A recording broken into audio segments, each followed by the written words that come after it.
So, good morning, good afternoon, and good evening, everybody. My name is PB Jelly. It is peanut butter jelly time. And I want to welcome you guys to another Sunday DD Day with PB and Friends. This is a Twitter space where we basically have some conversations around the DD that's out there through the week.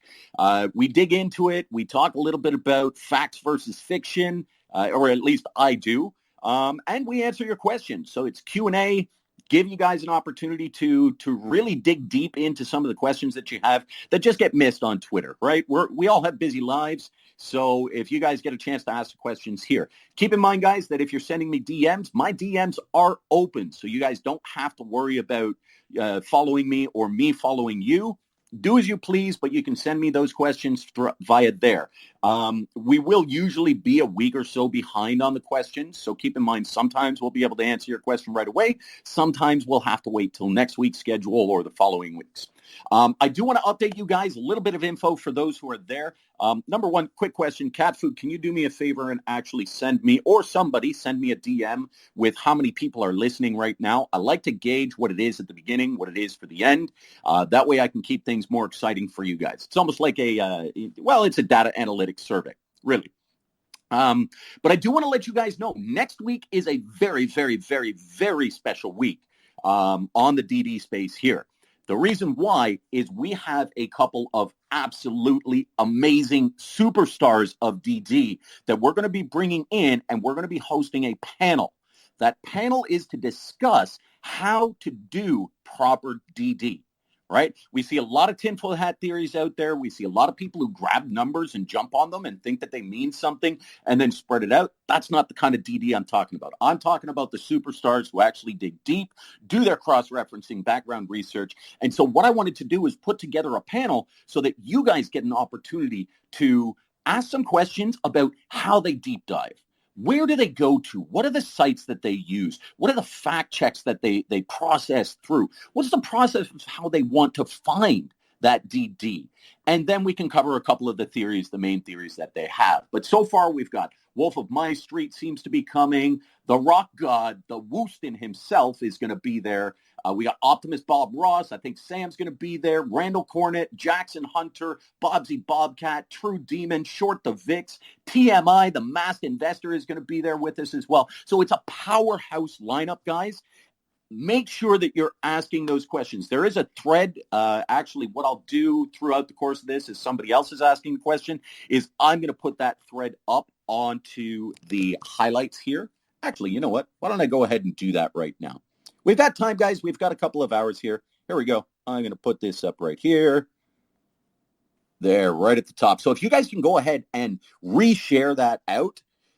Also, I would love it if you guys can reshare out the Twitter space. But if you go ahead and reshare that out, the more questions, the merrier. The only thing that I ask is that you kind of keep the questions away from the traditional DD questions. You know, are we really going to moon, et cetera, et cetera? What does this mean?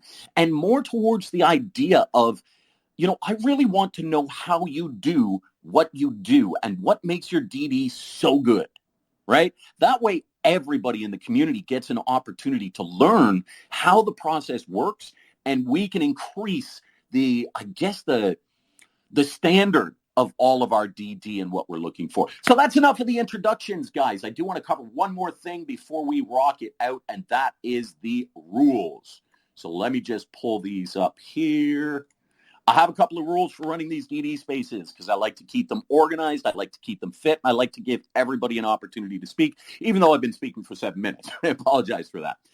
Number one is respect, right? If you're going to get up on the stage, I am going to let you up. I have no issues. I don't care if you have a profile picture or not. You're free to come up and speak your mind, but do it respectfully. If you don't, well, you know, we're going to have words. Number two is please don't talk over people. If somebody is talking, wait till they're finished their point. That's it. It's as simple as that. And then there's a hand raise function that you can use. I'm keeping an eye on it. Number three is facts first, please. Let's not get too down into the rabbit hole of tinfoil hat theories or theories. We can casually discuss them. But if there's no information or fact to base it on or back it up, you're likely going to hear from me saying, look, you know, there's a reason why that's wrong, and you need to do a bit more digging first. Number four is one topic at a time. So, for example, if somebody is talking about a particular topic or a particular question, and you're going to drive that question into a whole different question, It's unacceptable. It's not the point in time. Wait until there's a lapse in that conversation, or we've tied it down, and then you can go ahead and transfer topics. So those are the only rules that I have for running the Twitter space. Let's get started. Who has some questions or comments to make? We're going to bring people up to the stage. Hunter, welcome.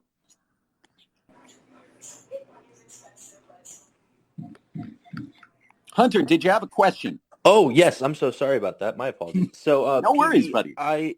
I sent you a DM with a pre-DD of a DD that I'm working on Reddit. Okay. It's been gaining some traction. It's been posted in AMC, and it's been posted in some GameStop subs as well, and it's seemed to have gotten some good. I'll let you know, feedback. I did actually see it. I didn't get a chance to dig deep into it, and because it wasn't a specific question, I wasn't necessarily going to address it. But thank you for coming up, because now you can bring us all up to speed on what your thoughts are. Yeah, so if you don't mind, can I read the TLDR on the post? Yeah, as long as it's quick. Okay, yeah, so... As long as it's not like my TLDRs, which are 16 paragraphs. No, it's just one paragraph. So this is directly in the post. Guys, I'll post the actual link to the post on my feed so you guys can look at my profile and click on it and read it for yourselves.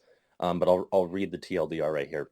Sure. So it says, I suppose it'll help if I post the general theory behind all of this, is the picture is only really focused on a single piece of the puzzle. The DD is still incomplete, but I'm working on compiling everything in a digestible way because I love you guys. Essentially, I believe that the government, Federal Reserve, Treasury, SEC, BlackRock, and other good guys here are using the squeeze to solve multiple crises in the market, killing a few birds with one squeeze. I also argue that the apes actually saved the U.S. and global economy with their diamond fucking hands, and that letting the squeeze happen is vital to the sustainability of our markets in the long term. The Fed has their hands tied, reasons in the comments below, I'm lazy, and they cannot enact quantitative tightening that we so desperately need, to the point that if it doesn't happen soon, indirectly, Treasury yields will go negative and we'll have no global economy to come back to. I see the Fed using the squeeze as an artificial means of quantitative tightening without actually carrying out any policy. Papa J-Pow wants to keep his seat that's up for grabs in February. As for BlackRock, the SEC, and the government as a whole, I sincerely believe that apes diamond handing their shares is allowing prosecutors time to build a criminal prosecution case against the cancers of the market that got us into this mess. Looking at you, Stephen Kenny. And that's it. So, I mean, there's a lot more in the DD that I go through, but yeah, I just want to know, like, does that possible theory hold any water? Does that even make any sense? Is that possible? It makes sense. There's a logic to it. I'll say that, but I would like to reserve the right to really comment deeply on it until I get a chance to actually read through it. I did notice in the link that you had sent me, I don't know if it's the link that you were hoping to. It's does this theory hold any water? It's just a couple of images. And then did you put your actual TLDR and edit in a comment? Is that what I'm looking at? Okay. Yeah, so it's like a pre-DD because I'm working on the DD Sure. still, but those pictures kind of explain the Treasury yield crisis and the collateral crisis. And then I have to deconstruct most of the thesis in the comments below. So that's why it's so important to actually read all the comments on that post. Sure. Because it's vital to understanding everything. Well, I think it's an interesting theory. I think, number one, there's a lot of elements that we're seeing where this entire financial system is constructed. I had a conversation with somebody over on LinkedIn a little while ago, and he made the point, not really the point, he was against the apes, but he said, you guys have an irrational movement. And my comment back to him was, are you suggesting that anything in the markets is rational? If it was Right. rational, there would be no price changes. The price would be set. So there is, the entire market is so interconnected across the entire globe. When you bring in derivatives, you bring in options, you bring in all the different types of elements of, I guess, casino trading that is happening, and it's a completely irrational market. And it is over-leveraged to the tilt. We know this. We've talked about this before. Having it over-leveraged to the tilt means, one quick thing can topple the entire system. And we saw that back in 2008. So I think there is a lot of elements where governments around the world, not just the U.S. government, are looking at it to say, okay, how do we fix this? Because it's been going on for so long, and regulation can't just happen, and you can't just throw somebody in jail for all these things. It takes time. So I think your theory has a lot of weight behind it, and I'm very interested to hear more about it or to read more about it. Yeah. Does anybody else have any? Sorry, I was just going to say, get your thought in next, but then I'm inviting anybody else out there who has anything interesting to say about this theory to please join us on the stage. Yeah, I mean, I was just going to say, like, the financial markets are complex by design, right? It's Absolutely. It's all made by the people that, are we're up against here. So, and in one of the comments I say, if you keep the people too stupid to understand the evil, they're not going to stand up to fight back. So I'll finish with that. But that's a truth. It's a resounding truth. And I've been saying this about the filings for a while. The retail environment, the retail investor, right? They don't read the filings. They don't understand the filings. And half the time, and I see this with a couple of people who try to put out DD on these filings, especially the snippet TLDRs, where it's always, this is going to be an automatic MOAS thing, or this is an automated margin call. And I go into those filings and I'm like, no, that's not even close to what it says. It may have a sentence that touches on that in the first paragraph, but that is not what the filing is about. So when retail, the large body of investors, are the ones who are not reading these, not putting in rule recommendations, not putting in petitions, then we ultimately fail ourselves. We're basically sitting in that position where we don't understand what's going on. And it's the guys who hire the lawyers, like Citadel and Vanguard and BlackRock and every one of those big billionaires, they hire the lawyers to structure and phrase those rule requests and those rule comments in a way that favors them. So if we can get ourselves into that strength, which is what these DD calls are all about, then we can start to actually impact the regulatory environment. And we can start to help the SEC and the government change things for the better. So I agree with you on that. Yeah, I mean, the biggest threat to a tyrannical government or a tyrannical entity, I would say, is uneducated people. So, yep. Yeah, and that's historical, right? Yep. All right, who else is coming up and wants to ask some questions? Just raise your hand and we'll get you up here. But I've got a couple of questions as well. JP, did you have any questions that you wanted to cover? Anything from maybe one of your audiences or your Discord? No, not right now. I'm kind of absorbing what was just said there. I think I've said my 2 cents, which is always pretty similar to yours. Everything's a double-edged sword. There's much more desire for the SEC to protect the largest body, which unfortunately isn't the apes in my mind. So I think most of the rulings will have to allow some sort of squeeze, but they'll also create a lot of damage control so it doesn't topple the entire market, like in a black swan event.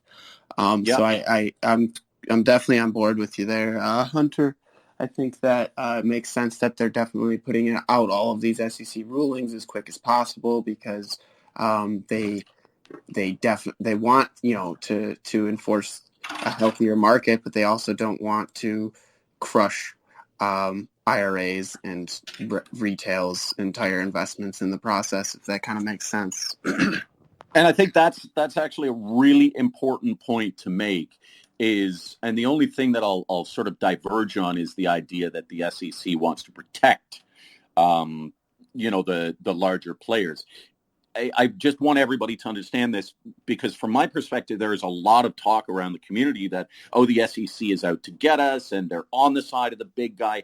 And I don't want that perpetuated. I don't think it's good or valuable or productive to have that perpetuate. So I'd like to rearrange the wording to maybe open up the perspective a little bit and say the SEC is kind of forced to play the balance game. So there's an age-old adage that goes on in finance, and that is if I owe the bank, I buy a house and I owe the bank $500,000 or $1 million for my house, well, the bank kind of owns me. They definitely own my house and they own me. However, if the bank has loaned me $100 million, I own the bank, because they don't want me defaulting. So what's going to end up happening is they will do everything in their power, bend over backwards, just to make sure that I'm continuing on those principal or at least the interest payments, because that's where they're making their money. Not on the principal, it's the interest payments. So they don't want me to default. They don't want me to fail, because as a company, I can just claim bankruptcy. And yeah, they get some of the assets, but those assets are much harder for them to move. So again, that's the interconnection. And with the SEC, their ultimate responsibility is to protect the stability of the markets. And if the biggest player in the market ends up crashing, then that's huge. It becomes very, very dangerous. So I agree with JP. What they're trying to do is they're trying to weed out all of the sort of corrupt practices, the bad actors, the hedge funds who are playing, massive risk. And I know this may be controversial, guys, but I don't think that's Citadel.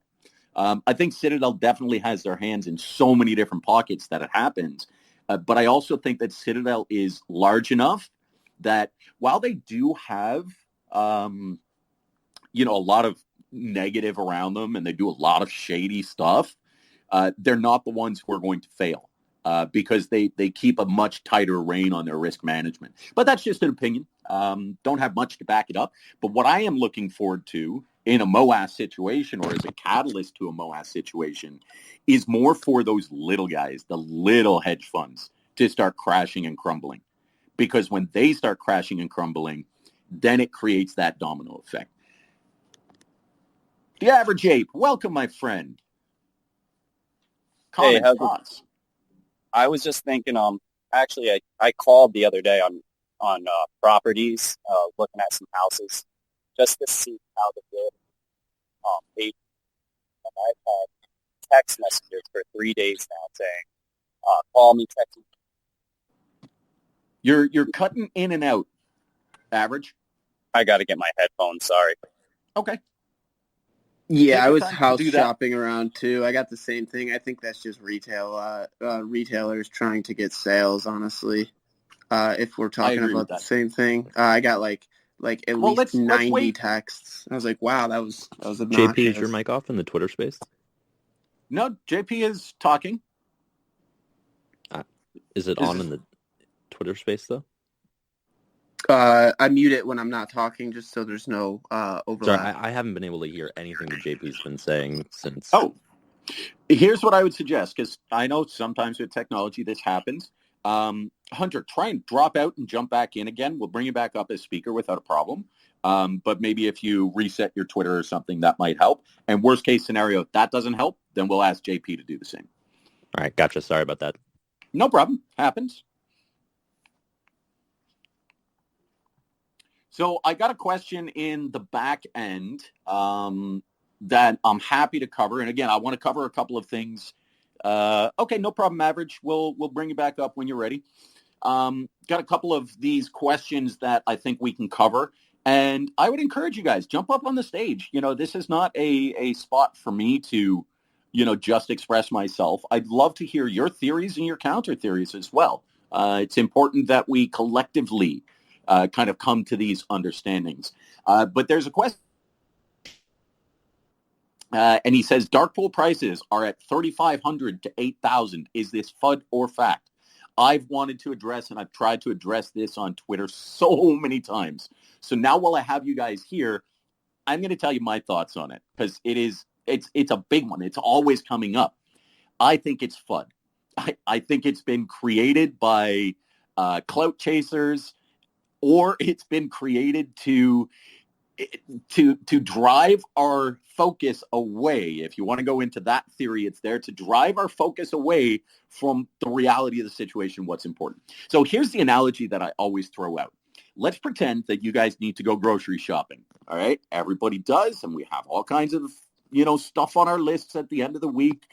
And we want to go grocery shopping. Well, the business owner in town, we're in a small town, and that retail grocery store just decided, you know what, I'm going to spike my prices by 500%.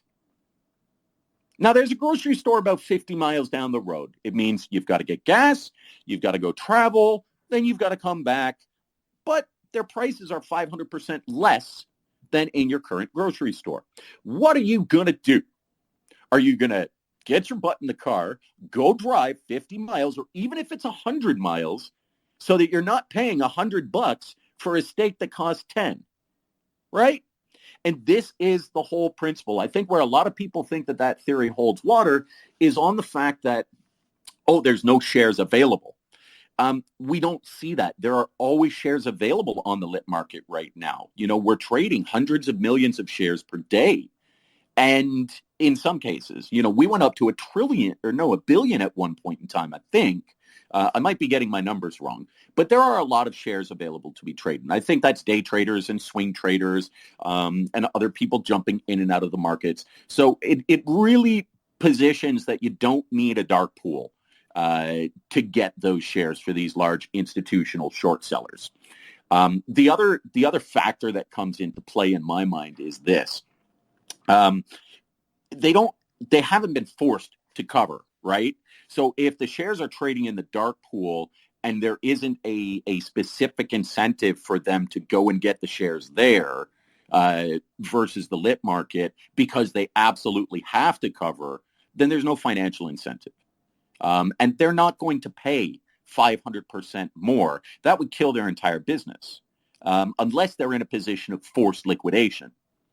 And we haven't really seen that just yet. I think that's why we're all waiting for the MOAS and hoping that it's going to happen soon, because when that starts, when the dominoes start to fall, when the avalanche begins, then we're actually going to start seeing the prices rise to that amount. The other side of the equation is on over-the-counter trades, not on dark pool trades, but on over-the-counter trades, so OTCs or party-to-party or broker-to-broker deals, right? These ones that are individual contract trades, yeah, they can set the price wherever they want. But a dark pool is actually a legitimized market, right? And under that legitimized market, they can't fall too far outside the national best bid and offer. I think there's a certain amount that they have to stick within it. So that's the answer to that question. Does anybody else have any thoughts on that one? Are dark pools really trading at $3,000 to $8,000? Yeah, I'll jump in and play contrarian here with everyone else. I think dark pools are extremely healthy and a great part of the market. I think OTC trading is the actual problem, and that the dark pools are not at all the problem. Dark pools are very necessary for connecting orders to not have massive effect on the price when large institutions are using them. Now, there are, some cases of dark pools being used in non-healthy ways, but really my blame is on the OTC trading, which I don't think gets nearly as much attention as the dark pool stuff going around. But hey, that's just my 2 cents. Average Ape could probably talk a lot more on that. I know he looks into the dark pools a lot and then into OTC trading. But yeah, the OTC essentially allows for high frequency traders to come in and take positions. So let's say you buy 1,000 shares, it goes to the OTC rather than the lit market or dark pool. High frequency traders can cut that down really quickly and then use arbitrage opportunities to sell it back to the lit market. So it has no actual effect on the price. Whereas dark pools, you could look at like Nvidia or Apple or any of these other companies with massive dark pool orders, and the stock's rising. That's a healthy use of the dark pool. Yep. No, I think that's right. And, there's a lot of internalization that happens as well. So you'll get, especially with PFOF, and I do stand with, all my gentlemen like AMC Biggums and Randall Cornett, who are, extremely loud, I would say, but I'm not saying that in a bad way. There's no negative to that at all, but they're vocal about not using PFOF platforms because it really does give Citadel a little bit of an advantage on profiting off of the backs of that by internalizing. And when they internalize, they have those shares inside their organization that they can do whatever they want with. So if they want to sell them at a couple of cents lower just to start a price drive down, they can do that.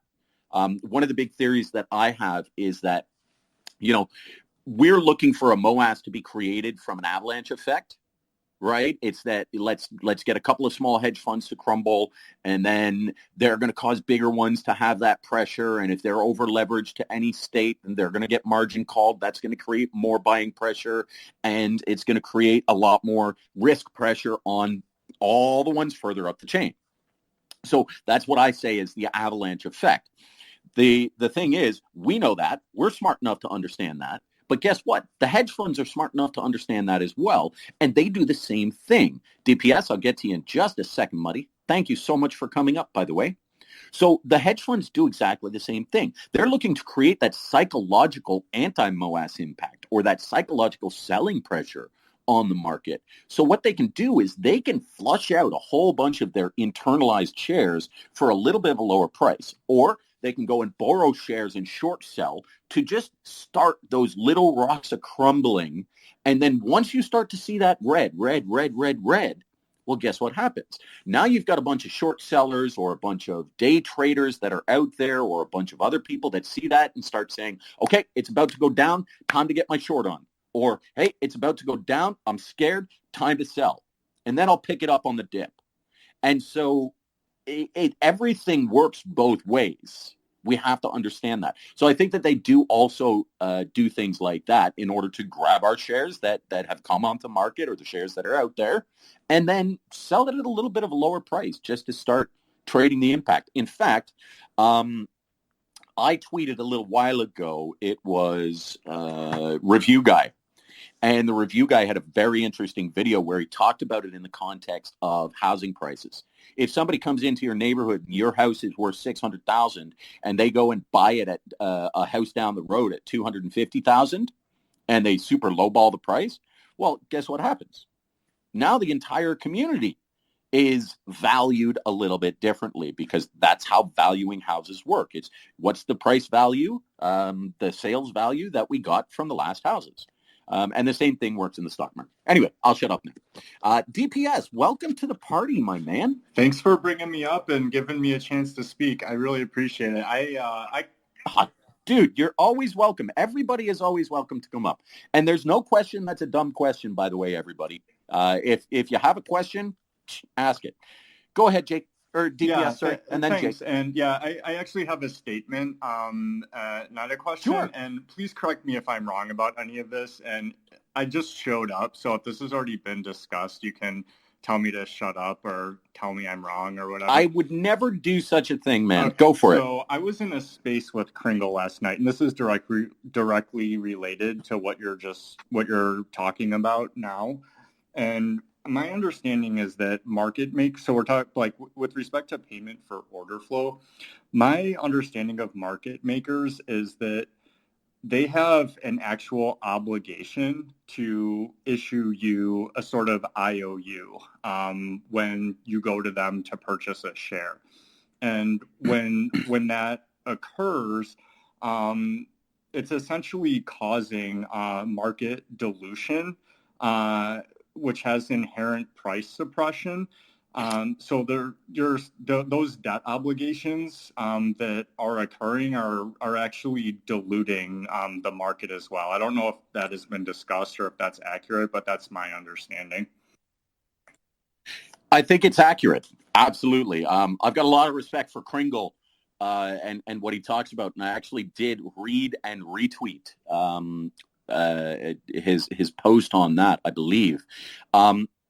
So yes, market makers have a legitimate requirement to create liquidity in the market. And it's one of the ways that synthetics get created, at least temporarily, is that IOU version. So what has to happen, or what happens, imagine this. Let me take it to a different train. Imagine this for everybody. You want to sell your house, but there's no buyers. Well, now the housing market is kind of dead. Maybe a bad analogy. We'll keep it to stocks. Essentially, if you imagine a stock that is trying to trade and trying to go through, and for a period of a whole day, there's no action. It's just flatlined. What is that going to do to liquidity? What is that going to do to the stock? It's going to create fear. It's going to create uncertainty, and there's no demand. So what the market maker does, and that's their whole position, why they get market maker status, is to be able to say, hey, we've got enough money that we can keep the markets moving. So if somebody comes out there and wants to buy 100 million shares of AMC, the market maker could choose to say, okay, well, I'm going to put myself on my accounting books in a deficit position of 100 million shares, and I'm going to provide that to that individual just so that we can keep the ball rolling. Because if the ball stops, it's too costly for the entire economy to get it rolling again. So that's the whole position of a market maker. So the theory is absolutely correct. The challenge is, and I'll have to look into this, is I know that there are some potential rules in terms of how they can use that and how they can do that and how much they can manipulate it.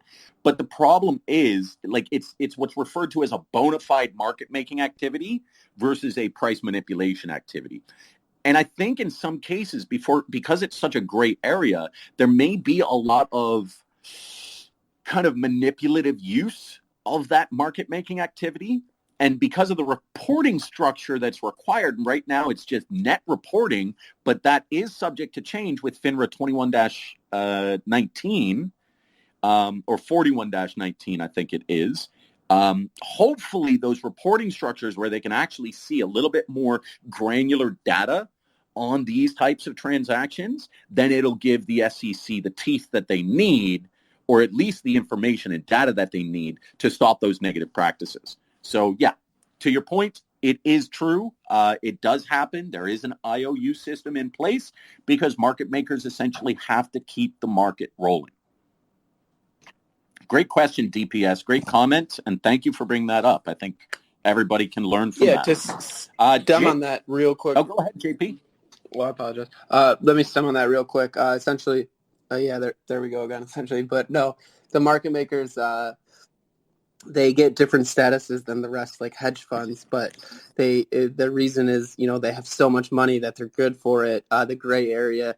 So that's what FTDs are, and that's why market makers have different times for their FTDs. The gray area is they can then swap with a different market maker that obligation towards the end of their FTD cycle if they weren't able to deliver it. But that seems to be changing with all these new SEC rulings, which PB was just mentioning. Sorry if that added any confusion or didn't help, but completely, yes. No, that's good. Cool. All right, Jake, you're up, my man. Welcome to the party. APB, AJP, thanks for inviting me in here. I was really excited to stop by. I have a question. I'm trying to clarify something in my mind. And this is a direct question, so feel free to answer it honestly. There's this idea in the community that, the whole buy and hold, right? And a lot of us are buying and holding, and that's all we're doing. In AMC, JP, can you tell me if you've swing traded, scalped, or sold any AMC shares since whenever you got into this? I'm not sure why we're asking a direct question on somebody's trade, so I'm going to stop you right there. I'll be honest with you guys. Everybody's got to do whatever they want to do. I am not going to look down on you if you felt the need because you need to sell a couple of AMC. No, hold on, Jake. I'm going to continue speaking if you don't mind. All right? Because I want this to be clear for the audience, not just for you. I'm not just speaking to you. If somebody needs to sell for any particular reason, whether they feel like that's going to support their family or etc., I don't think that's anybody's business. So I just want to be clear on that. I don't really want to have that question addressed here because it sets a precedent. Does that make sense, Jake? Yeah, but I also agree. If you need to sell, if you're struggling and you need food, we're talking about you guys have a lot of followers, right? So you're very influential in the AMC community. So it really has nothing to do with people that need to sell.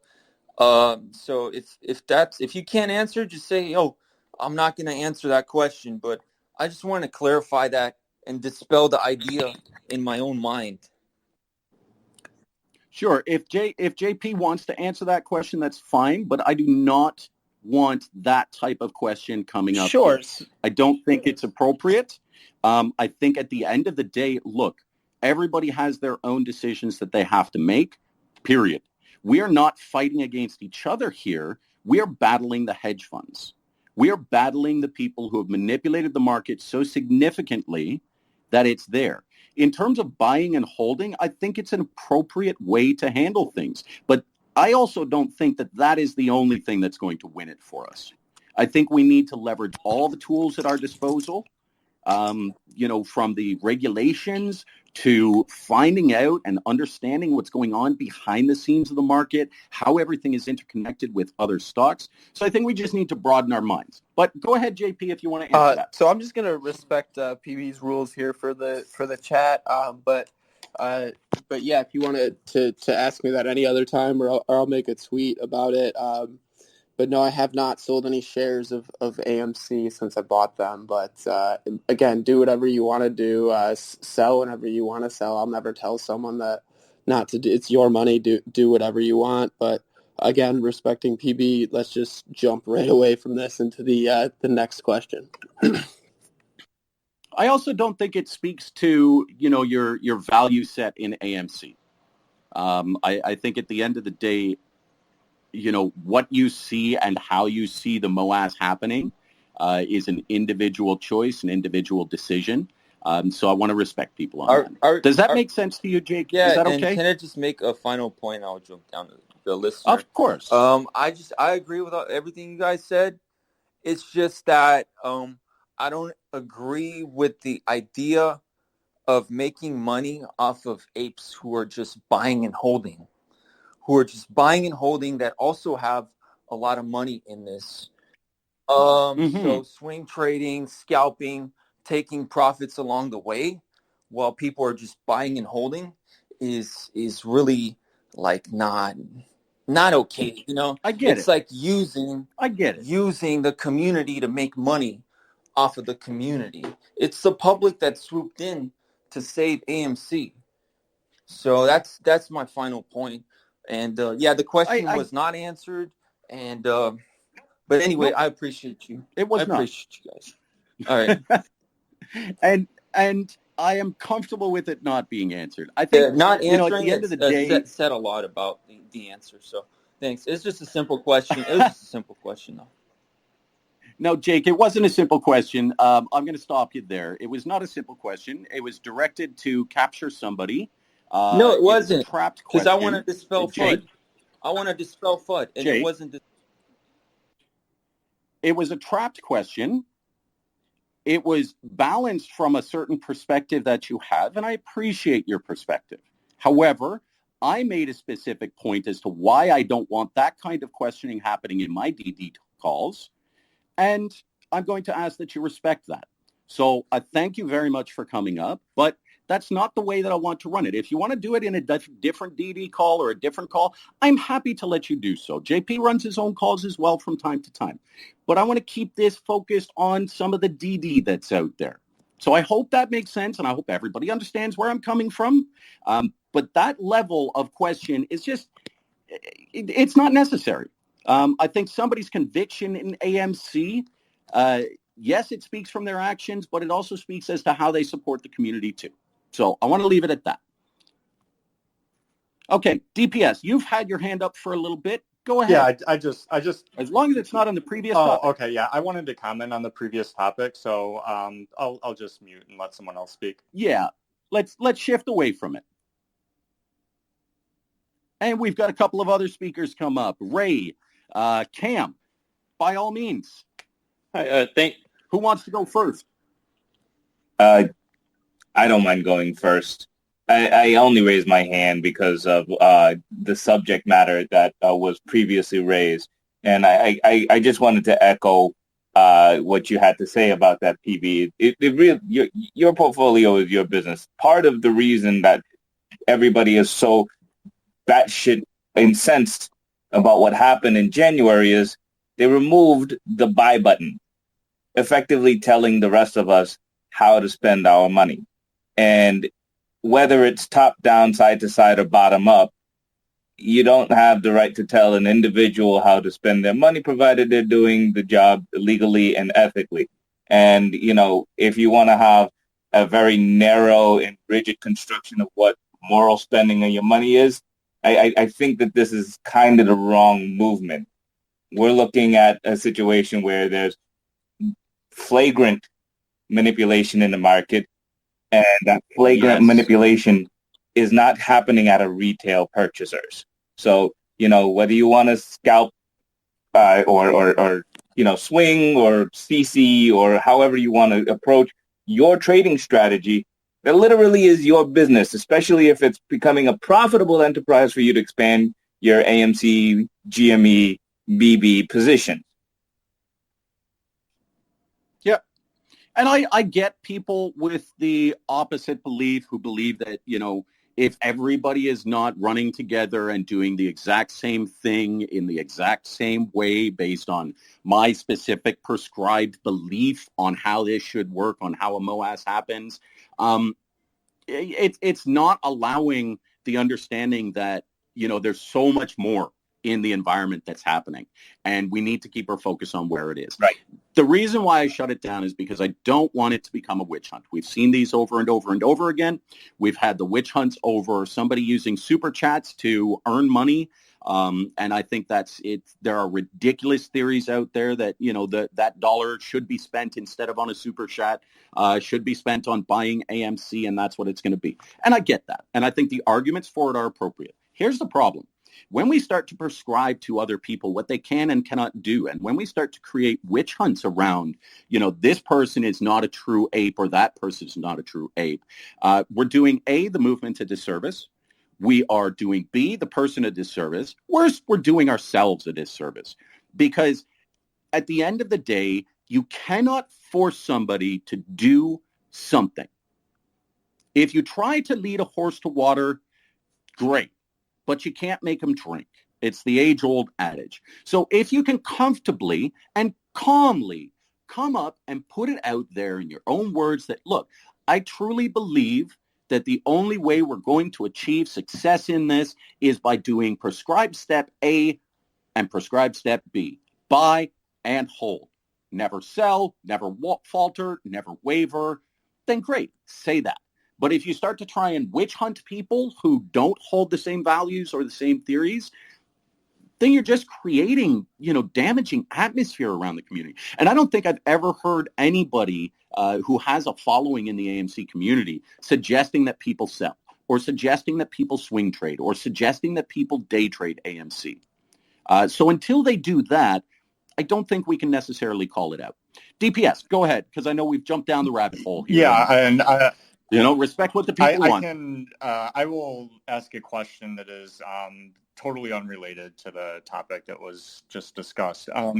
I love you, buddy. Thank you. I think that this is more geared towards you, PB, because JP, based on what I know about you, I don't think that this is in your wheelhouse. So my question is, JPB, I understand that you like to read documentation, and I've discussed this with optimists to a certain degree.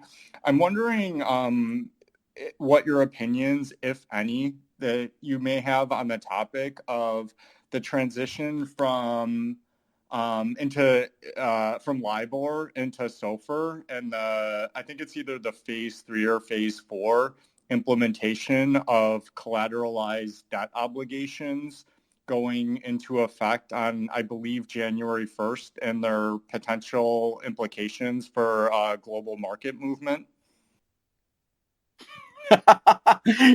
I haven't seen that. And I don't recognize any of the specific industry acronyms that you used. So I'm going to, I can't answer that. If anybody else has an answer to that, go for it. But if you want to send me some DD on that, or some details, or a thread on that, so I could do some deeper research, that'd be great. Because I can't speak on what I don't know. But yeah, I know a lot about a lot of the regulatory filings that come out, but that one I'm not familiar with. Is that a broader, more general global banking requirement? I believe so, yes. Okay. Perfect. Yeah, send me some details with that. I'd love to learn a bit more. All right, I'll see if I can dig something up. I'll DM it to you. Sweet. And if anybody in the audience has any answers on that one or knows a little bit more about it and has a comment, please feel free to raise your hand and come on up. Okay, who's next? Hand raise, folks. I guess I'll go. Sure. I think earlier, I'm trying to go back maybe 10, 15 minutes ago, we were talking about failure to delivers, especially with the market makers, and I think a comment was made that they're swapping those. I don't know if that's a default swap or what, but if that is the case, if that is possible, one, who would take that swap with that risk? And two, with that in mind, is it really possible to really, I guess, package up all of those FTDs, almost like a CDO, and sell that and or swap it, or I guess insure it? JP was the one who made that comment. JP, if you want to jump in and explain, that's fine. But I do have a couple of theories on that. Yeah, that's definitely going to be in your wheelhouse there. That's my conceptualization of what I've read on other people's interpretations of the rulings around that. But I think that market makers can make agreements with other market makers to, for instance, pull each other off a threshold list, or to actually just accept their obligation for an FTD, which would reset the entire timer. And so I guess, your question, Cam, is really in relation to, what's the value for them doing that? Where's the profit? Can they package it up? Can they, ship it overseas? Can they turn it into synthetics? Can they turn it into some type of a derivative chain? And the true answer is I don't know. I don't know the actual core details. I'm getting some messages from the average ape who's saying that, yeah, the FTDs can be sent to certain shell companies that are being created, which gives them 90 to 120 days before having to pay, which is really, really interesting. And it does make sense. And what it does is, if you've got an FTD that's due to expire at a certain price point, right? So if we're looking at where's the profit, and until I do any deeper digging into this, it's very difficult to actually state with certainty what the actual fact or validation of it is. And you guys know, I'm all about facts first, theory second, right? But to cover it, being able to basically, if you have the FTD and it's due to be covered at a certain price point, and you believe that price point can go down, then yeah, you can ship it over to somebody else and say maybe a side door equation or a side door contract that says, hey, listen, I think it's going to go down by another 10, but I don't have any more time on this. It's been called back or I'm scheduled to deliver this share, but I think it's still going to go further down. You're my buddy. Let me give you these, or you're working with me. Let me give you these. And then let's split the profit, right? Split that additional profit. So there is definitely financial incentive to do so. I'm just not 100% sure of where the regulation behind those works. Maybe ape, the average ape is going to be DMing me with some of the answers on that, and I'll get to that in a second. I hope that answers your question, or at least addresses it well enough without, going too deep down a rabbit hole, Cam. But speaker, my good friend, assalamu alaikum. Welcome to the stage. Yes, that's you with your hand raised. Dash. Hello. Hi. Can you sing another song? Can you? I'm not sure what you're asking. A little. Short. Okay.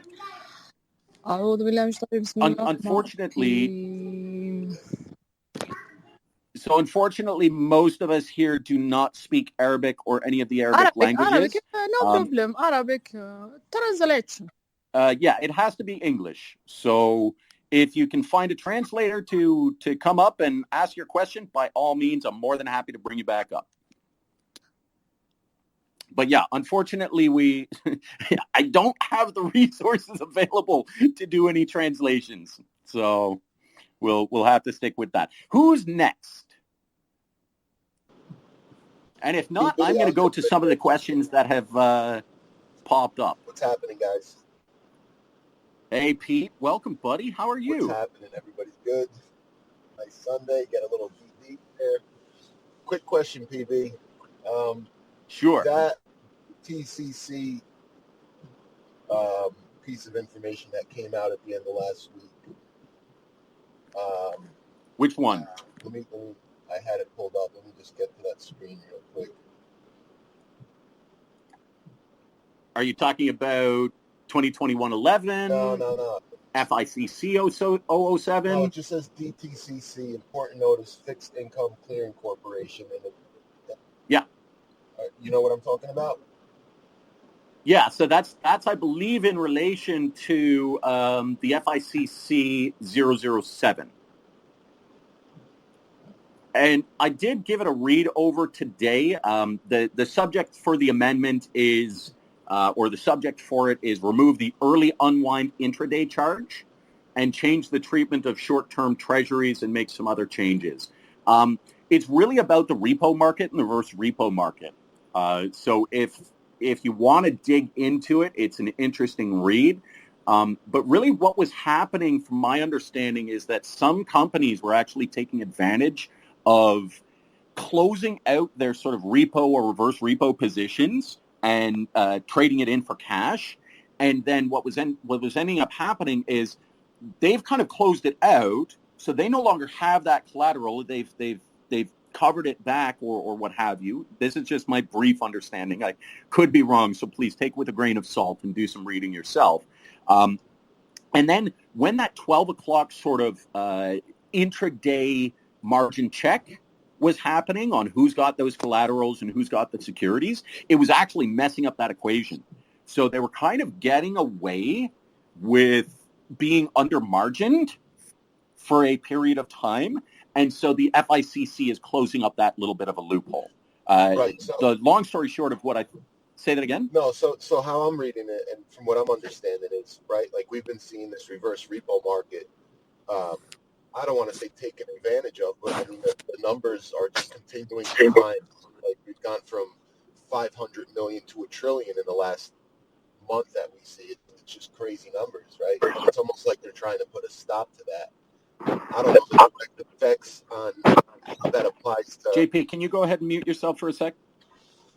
I don't know how. Thanks, buddy. I don't know how that applies. Like, that's my question. Does that apply to our situation in any particular way? I think it does. I think there's some element that it does impact us. Again, I mean, you know, the financial market is an interlinked web of all kinds of different things happening at the same time. So there is some impact. If, for example, what they're doing is they're buying these reverse repos, or they're grabbing these reverse repos to use as collateral to be able to hold on to their positions and keep their margins higher, right? Or make it so that they're not going into a margin call, make it look like they have all this collateral. And then they sell that collateral back, take the cash back out, and then go and start using that cash to short sell positions that requires that collateral be in place before they can do so, or at least to be able to do so without the risk and without having to, you know, shovel collateral back into their portfolio. Well, it basically, they're kind of tricking the system and saying, okay, well, as long as I do this before 12 a.m., then I can do it. So it allows them to over-risk themselves, to put themselves in a position where they can buy more short shares or do more short selling. So it could impact us. And one of the things that we looked at a couple of months ago, I think, somewhere in the last few months, and I had these conversations over on Discord, is there was something happening around 1 o'clock every day, you know, between 12 and 1, where it was really weird. There was some buying pressure or, you know, a weird type of selling pressure that was happening, and we couldn't figure out why. And it's interesting because in this document, it's the first time I've actually seen it discussed. Because again, I haven't read every single document that the FICC or DTCC has put out, but it looks like they have a 12 o'clock noon repo position calculation.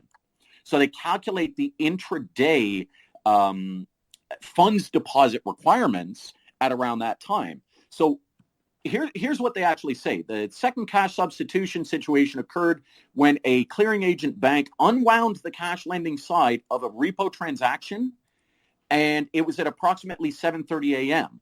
So what they were able to do is, because they still showed on the books of the FICC that they had all this collateral, and they showed on the books of everywhere else that they had all this collateral, they didn't put them in a supplemental liquidity deposit requirement. So they didn't ask for additional funds to be put in because they had changed their margin position. So now they had cash to play with, and that cash wasn't tied up in that margin. So now they can use that cash for anything. They can use it to buy long positions or short positions. So I do think that that is one of the things that could be happening there. So it's a really interesting document. And it would affect us if they're using it, if it's a hedge fund that's doing it, and they're using it to short AMC, because it means they have money that they shouldn't have, really. Right. The way I've kind of come to understand it, and it's been explained to me, is, and the thing is, I don't want to get too excited about it or get anybody too excited about it, right? It's kind of taken their ability to kick. Listen, we've all been in this process for a while now, right?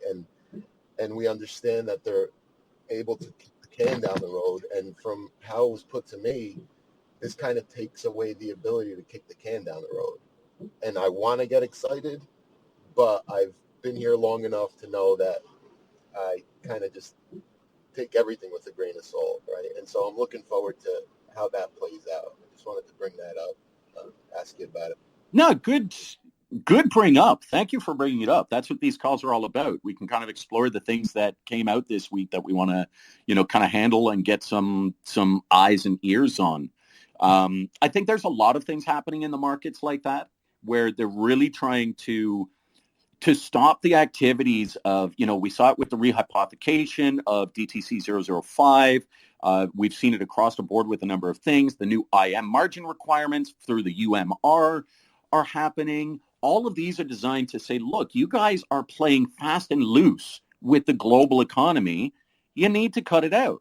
And it's the loopholes that inevitably come out. So this is, I think it's not something to necessarily get excited or hyped about, that it's going to cause the MOAS, because there's so many different elements. Honestly, I see the MOAS as a puzzle, right? The pieces have to fall into place. And when we can get those pieces to fall into place, then it's going to create the maximum amount of impact. But we have to be patient, we have to be diligent, and we have to, figure out our strategies for changing the regulations so that we can make this happen. But that's my personal opinion, only personal. All right, PB, thanks for the time, man. I just, you know what, I think I get caught up, and I know a lot of us get caught up in looking at specific rules, and we just have this tunnel vision that they just applied to AMC and GME versus Citadel. And it's important for me to step back and look at it like their effect on the broader market, right? Because that's where I lose sight sometimes. It's a bigger picture going on here, and I just try and stay out of that tunnel vision. But anyway, I'm going to step down to listener. I appreciate everything you guys are doing, man, and all the knowledge you bring, for sure. Thank you. Cool, brother. Well, we're going to get to a couple of the other people who have some questions. And then if you have asked a question, I'm going to ask you kindly to drop back down, because we do have more requests right now. So if you've already asked your question, pop on back down, and that way we can bring some additional people up. Who's next? Ray Carre?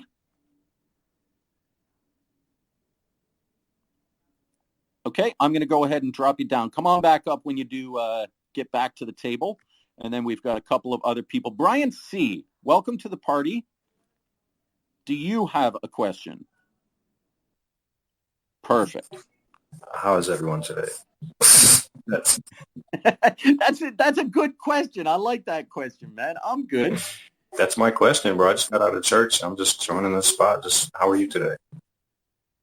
Dude, I love it. I think, there's too few people who do that. I appreciate that, man. And how are you? How was church? It was good. Attended a new church. I've been doing that lately. My town has a lot of churches, so I've been kind of bouncing from church to church. Very nice. It's nice to be able to, expose yourself to like every church will have its own sort of little subculture within it, right? So it's really nice to get a broadened experience on that. All right, well, thank you for coming up and chit chatting. Thanks, No Brian. problem. I'll see you guys later. All right, I'm gonna head back so you can drop me off. I'll listen for a while. Sweet, buddy. All right, Paul, you've been sitting down there patiently. Hey, thank you very much, PJ, JP, and this entire team, everyone putting this together. These are amazing Sundays. So just want to say thank you. And I'm going to start my question out. I'll say one small comment that will lead into the question. So sure. My comment was more around when we get to, first off, I think the puzzle that you guys were talking about on the MOAS, that's exactly what it is. And although these stocks are very volatile and whatever from GME, AMC, call them beams, call them whatever they want, but this volatility doesn't preclude these two stocks from typical market dynamics, which are, the buy and hold, right? Warren Buffett, that's his number one rule, right? Buy and hold. So I think a lot of patience is required here. This is not an ATM that's going to put out money for you as you request. It's about having conviction in the trade and sticking through it, right? And whatever you do in between, that's each person's business. But I think that's essentially it. So when we go through this and we've got the patience and we hit the MOAS, my question for you is, price will be volatile, but we know anecdotally through a number like the SAY questionnaire for AMC, we've had a user on Reddit, Get It, Got It, who did some Google surveys on owners or our shareholders. So the price will be one thing. I just wanted to ask about volume and buying volume. So when it hits, that when the buying volume hits at a certain level, retail won't be contributing anymore. And when they close out those positions, those synthetics, it's essentially going to drop down again, right? Come back down to whatever realistic price. My question is, how do we identify how many outside of their float, like how many synthetics are out there? And what do you think of using buying volume during the MOAS as a predictor to know when to sell? So you get at the upper echelon. So with AMC, there might be 2.5 billion, right? And GME, there's a lot of anecdote that says there might be 10x the float, like 500 million shares out. What are your thoughts on that? I know that was fully loaded, so I'll step back now and just listen. And thank you guys so much again. For sure. Well, I'll only give the thought to the one person because I'm not a trader. I have a finance guy that does all my general trades for me for my portfolio. And I don't even pay that much attention to it. I give him structured, things that I want him to do with my money, and that's about it. But I do my own trading around AMC, and that's simply just to buy when I, see the opportunity for it, right? To somebody's point earlier, I don't sell. I haven't sold my shares in AMC. I think when I first got in, maybe for the first 2 weeks or so, I was thinking maybe I'll swing trade it. Or day trade it, actually, I was thinking. And then I was like, no, it's not worth it. Number one, it's causing me too much stress. Number two, I wasn't making any money. So I didn't do that. But I think, in the one part of the question that I can answer in terms of synthetics and how do we tell how many synthetics are out there, that is the $1 billion question. I just wanted to make this statement. It is the $1 billion question. I don't think that there's really any easy way for us to know. And the reason why I believe that is because, with the market makers and the way that they're able to create these IOUs that we were talking about earlier during the first part of the call, or the way that they're able to put themselves in a deficit position and then potentially repackage those deficit positions and ship them overseas in derivatives chains or in swaps, because those are liabilities and they can swap liabilities, it makes it very difficult because all that represents is a single number on an accounting book. Whether that's minus 100,000, if it's backed by plus 200,000, then it nets out. So it's only showing 100,000 in the positive. So it's really, really impossible from an accounting standpoint, unless you can get access to the books and do some forensic accounting to know with any type of, we're talking even a 50%, confidence level it's impossible for us to know how many synthetics are out there. That's just my personal feeling on it. But in terms of the sort of TA side of things that you were asking, I would defer to somebody else for that. JP, maybe you want to cover it. Well, I think the question was more specific, just to reiterate it for everybody. It was specifically to, is there a way to use the volume and the selling pressure as sort of a benchmark for the eye to try and catch the top of the wave? So that's really tough. Catching the top is always going to be very, very hard to do, but especially when you're considering how many underlying reasons there are for AMC to squeeze, whether it's a gamma squeeze, whether it's the $10 shorts or whatever conviction you have on why it's squeezing. They all would have a different outcome for the top, but for the bottom, what I did kind of want to say was, this is the first time since the last push up to 70 that we actually saw AMC with 2 consecutively green weeks, and we had such low volume that's a really good thing, because when you're shorting a stock, you're thinking about how much profit you could make. And if the stock stops going down with no volume, in fact, it's going up for 2 weeks with very, very low volume, like very low, that means that there's no more downside potential for the most part. So the bottom's a little easier to kind of catch than the top would be my 2 cents on that. Interesting.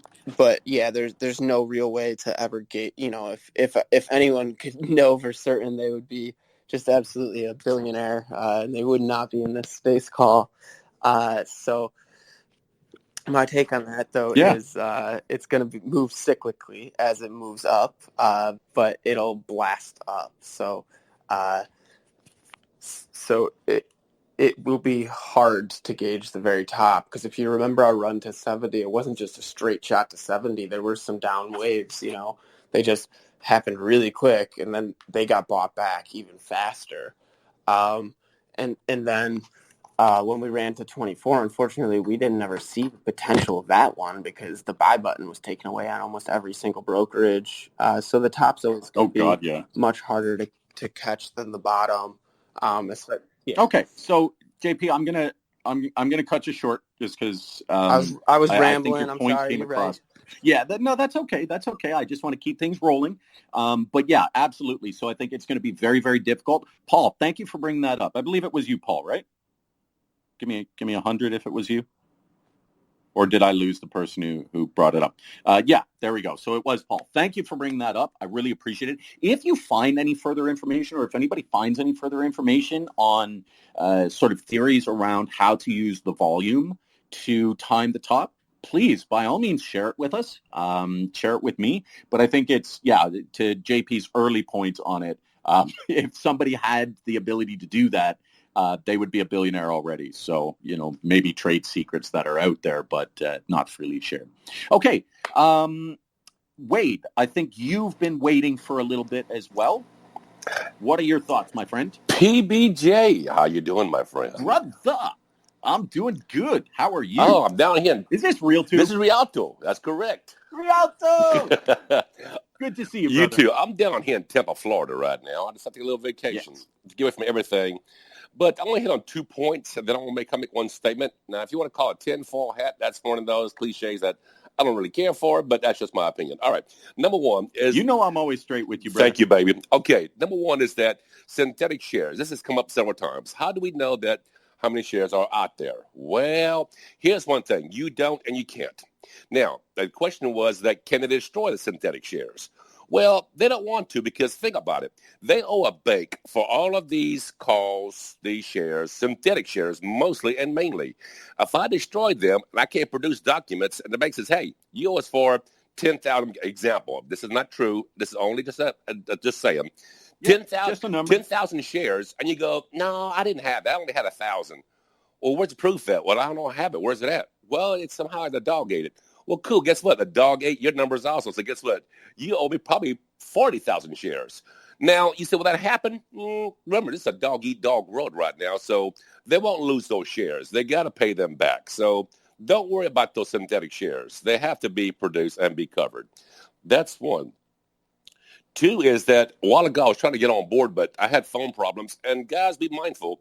Just now, my phone has never done this. It just rebooted by itself for no reason down here in Tampa. My phone never reboots. It's a brand new phone. So it could happen. It does happen, but it just rebooted by itself. So be mindful of that. All right. The last thing now is that when, and I'm going to ask you, PBJ, and you give me your thoughts on this right here. When a big hedge fund, I can't say who it is. You understand why? The implications here are just too great. Okay, so a certain hedge funds pumps money to, let's say, the Caymans, to an investment group. And you figure who that is. All right, so they invest in this investment group. Would it be possible that maybe should things go down in a pretty rough way, that if one has to take off, remember, when you're going downhill, what do? You take your hands and you grab all that you can as you're going on a slippery slope. You grab anything possible to save you. All right, so someone cuts out and goes to the Caymans, goes back and cashes back in because of the liability right now that's facing them. I know it's kind of crazy. I know that's a conspiracy theory, but is that possible, if you follow my drift? Well, let's put it this way. It is very possible that aliens came down from the sky about 10 years ago and decided that they had this long-term plan to short AMC into the ground. And that's who's doing it, man. So, no, I get where you're coming from. And I want to make a point and a statement here on there has been some DD that's come out around this whole Cayman Islands thing. And I spent the better part of the morning digging into it a little bit further based on my original sort of thought of, okay, where is this information coming from? What are they actually looking for? Unfortunately, I had to actually go do the digging myself because the person wasn't willing to support it with sources. Each of these Cayman Islands accounts that we're actually talking about, the transfers that are happening are not happening from Citadel in the U.S. into that fund. What is actually happening is there is a stock purchase. So these companies actually become pooled investment funds in most cases. One example is a pooled investment fund, but it's actually called a blank check company, and that's Thimble Point. There's also the Blizzard LLC. That was created for this whole traditional structure. And so what is actually not happening, contrary to the belief that the original OP had, is they're not sending money from Citadel in the U.S. to store it in the Cayman Islands like you would grabbing cash and running over to the bank in the Cayman Islands via speedboat and depositing your cash in a separate bank that doesn't have extradition treaties or financial treaties with the United States. That's not what's happening, although that's the implication that people are trying to spread and share. If you actually look at the documents, what happened was they're creating a pooled investment fund, filing for exceptions on 506B and C that actually allow them to go and ask for money. So what they've done is they've registered a certain number of shares for that company, and they're now selling those shares to investors out there in the ranges of $150,000 a pop, right? Because it's a private fund. You can do that. It's not traded on any market, and they're certainly not trading AMC.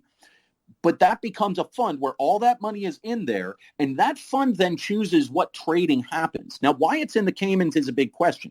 If you actually look into it, there are Hong Kong, Asia Pacific Citadel groups. There are Africa Citadel groups. There are UK Citadel groups. And guess what? A lot of these are hosted in the Caymans because of regulatory requirements are a little bit different, though they still have to follow the regulatory requirements in each of those individual jurisdictions for trading purposes. But also the corporate structure and the tax rates in the Cayman Islands is what's super attractive. So they're setting these organizations up. They're opening up a bunch of share blocks, and they're selling it to individual investors or large investors out there to say, hey, put your money with us, then we're going to do the trading on your behalf. It's the same thing as opening up a brokerage. But at no point in time did I see any of that DD coming out that showed that Citadel LLC was actually shipping a whole bunch of cash into these Cayman Islands accounts. Now, even if they did, all of that information is public. All of that information is seen and shared by the SEC. So when that money goes and disappears, well, guess what? The SEC still says, well, hey, Kenny, you live in the U.S., you owe us. Now, is it possible that he could try to pull something where, he flies off to the Caymans and just lives out his life on a private island with $100 billion? Yep, absolutely possible. But I don't see that being the case as far as what's happening here. I think he'd much rather continue making $20 billion a year. Well, yeah, I'm sorry. Than to never be able to come back home. I was thinking more like not pump cash there, but go ahead and ship funds over there. I did see when he was investing in a group down there, and you said buying stock. So that would be more or less a backdrop, if you will, or a safety net, should things go bad. Your money's in the funds are invested into this group, this financial group, whatever the case may be. But still, should you need your hands on the funds at some point in time later on to draw back out, that's getting kind of, I know it's getting kind of far out there, but I was just trying to think, how could I hide funds?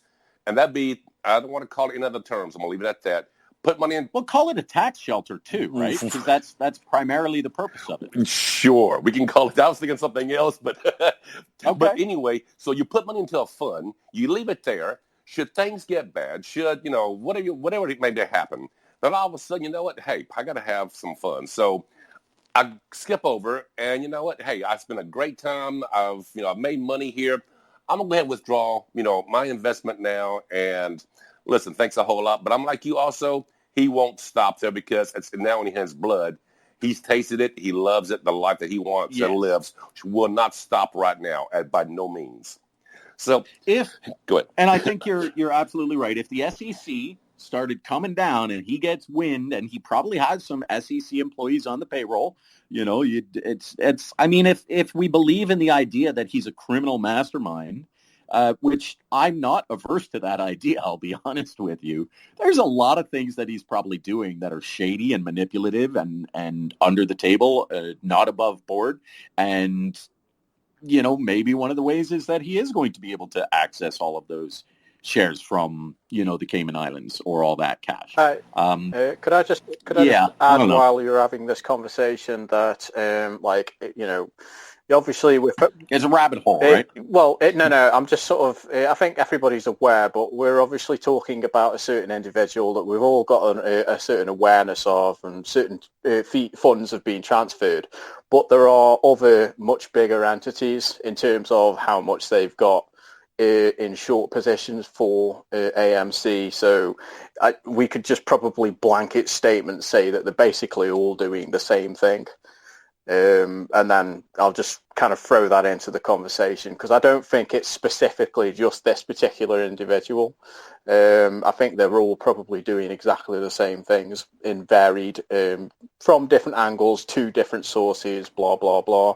But yeah, we're very focused on this particular person. And I think some of the younger apes that don't know as much about this, there's a very strong focus on this particular institution. And in actual fact, this is a smaller one in the play, in the short play. So, there are more parties involved. I'll just say that and leave it there.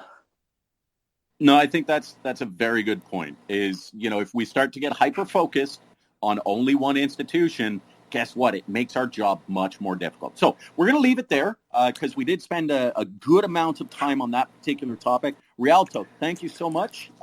Really appreciate your time, brother. But I want to cut that whole conversation off at the legs just so that we can move on a little bit. Is that okay? Thank you so much for your time, PB. Jay, look forward to talking to you again. Love you, brother. You too, baby. Bye. All right, buddy. I want to go through a couple of the questions just while we have some time. And then if anybody up on stage has a question, please feel free to raise your hand.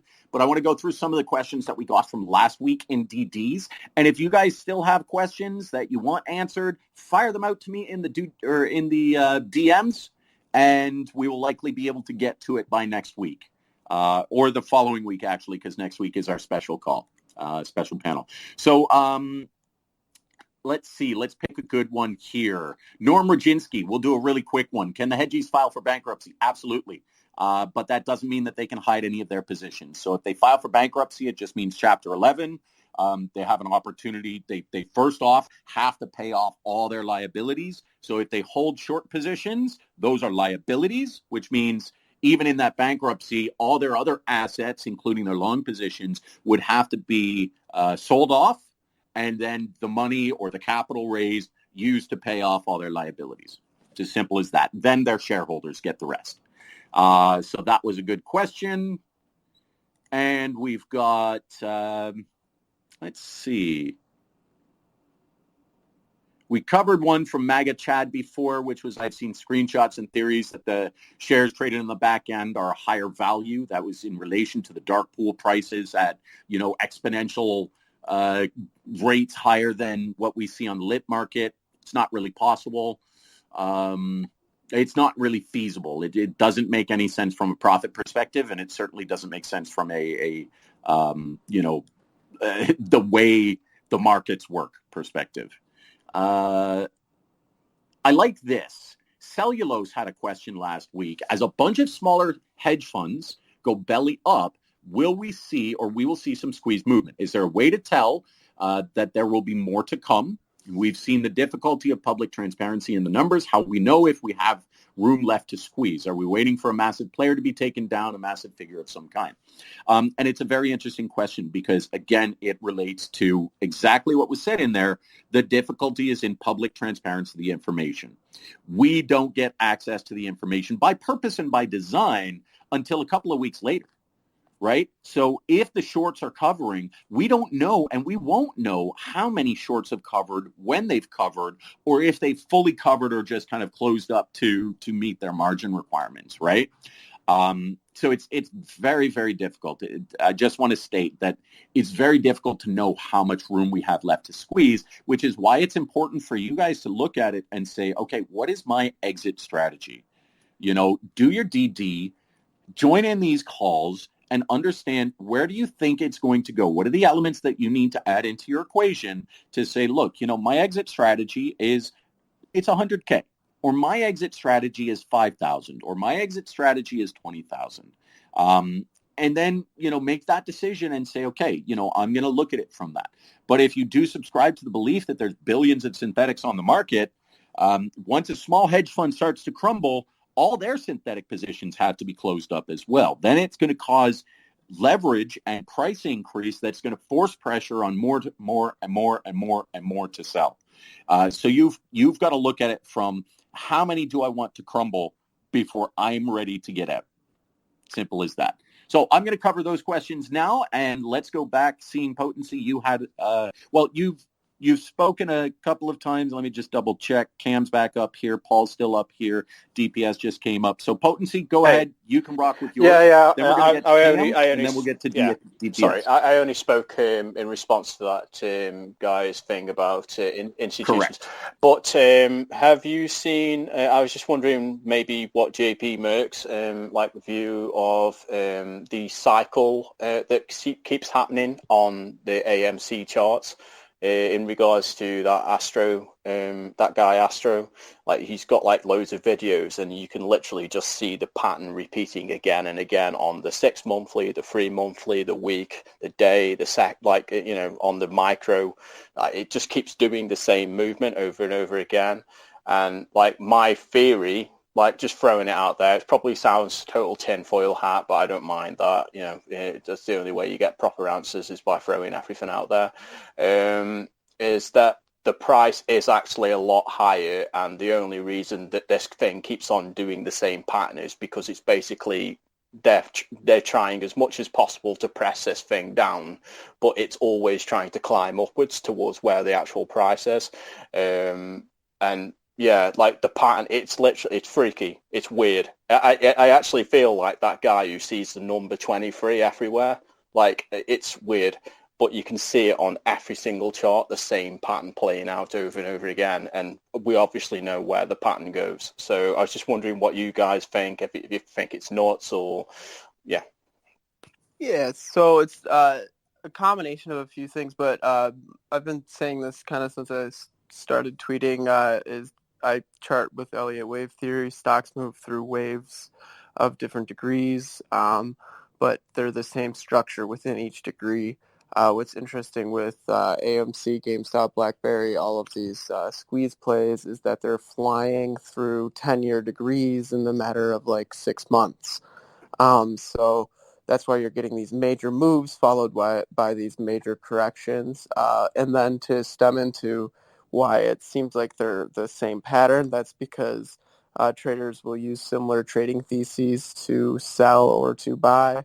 So it might be a fib ratio, a support, blah, blah, blah. But if you're looking at, a larger chart and you draw like a Fibonacci retracement on it, you might see people start to come back in at the 38 retracement mark. And then if you draw, if you zoom into like your 6-minute chart, people might come back in at the 38 retracement mark from that high to low. But that would stem into how many algorithms there are actually trading for the larger hedge funds and the people with big volume. And they're using different metrics, but almost every single metric will have, and by metric I mean what their code is written on. So the soft logic will all have something related to a Fibonacci level. So yeah, I completely agree with Sam that the stock is absolutely moving in similar patterns. It's having a little bit of an impulse up, and then it'll correct back down as people profit take and the shorts start selling. But the underlying bigger picture is that, the stock is going to go up, right? Because it's correcting back down to the point where the big buyers will come in on the largest fractal right now. And as soon as they come in, now all the perma bears are then trapped. The stock starts to go up. All the call options, the open interest in the calls, those will start to have to be delta hedged for as the stock starts to rise. The gamma will start to increase, meaning that delta hedge, which is the amount of long shares that the market maker who sold the call has to have, will increase even more. And then that will kind of all come together to force the stock to new highs. That's what I see, at least in my interpretation of it. But it's obviously speculation. I would agree as well. And just to throw one point out there, in terms of the price is higher, the price is always psychological, right? So, when that correction happens, if you start to see larger institutions come in, this is one of the reasons why I believe, contrary to a lot of people, that we need institutional buyers. We need to create fundamentals for the company. If we have a trifecta of fundamentals for the company, apes buying and holding, and good publicity that's out there or positive momentum moving forward, then that's going to attract the $100 million buyers. Which create even more substantial pressure moving up, which supports the fundamentals, which supports the apes buying and holding, or even the non-apes buying and holding, because we're not the only people on the market. And then that increases the momentum that we have and the amount of good publicity that we have out there, which then furthers the process until somebody makes a heavily expensive play to start depressing it down again. So they're really trying to hold it down at a rate so that the car doesn't get out of control, is kind of how I see it. But yeah, the price is psychological. So it that upward pressure by virtue of the apes buying and holding is going to constantly be maintained for sure. Okay, DPS, I'll get to you in just a second. No problem. Thank you for bringing that up, seeing potency. Cam, you are next, my man. Thank you. And I just want to say, you guys taking these ad hoc questions, it's not easy, and we're very appreciative of that. So my question... You're lucky we like you. My question is centered around liquidity.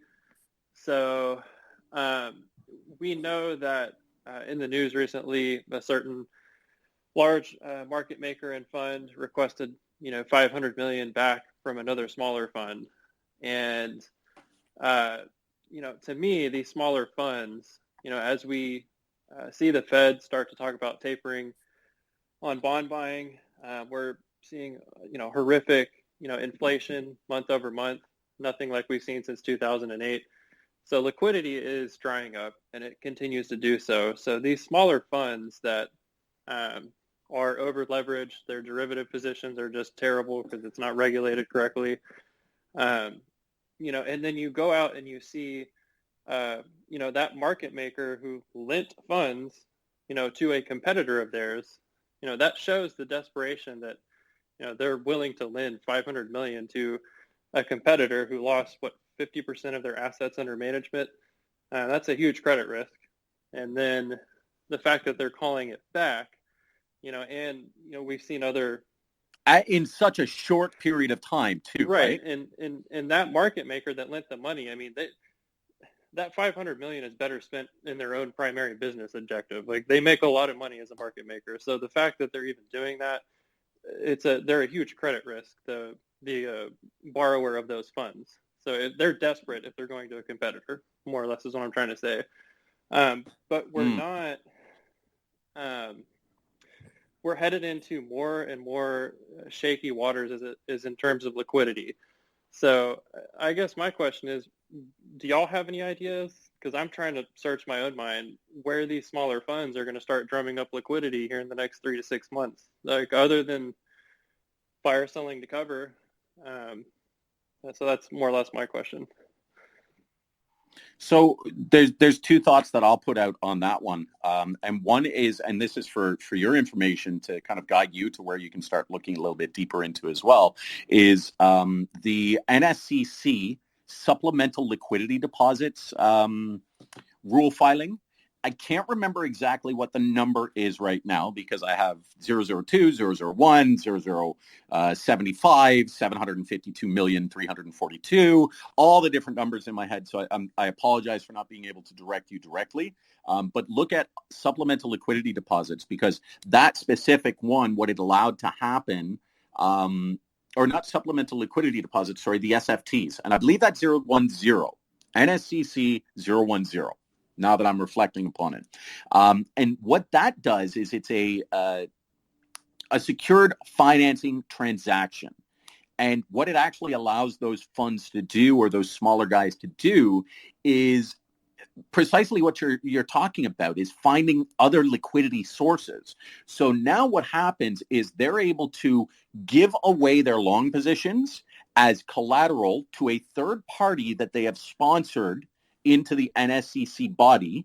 So the NSCC created a new member group so that if I'm Joe Jefferson with my hedge fund, I can go to you, Cam, down the road, and I know you're a millionaire buddy of mine, owns a company, and I can say, hey, I want to do some type of borrowing with you.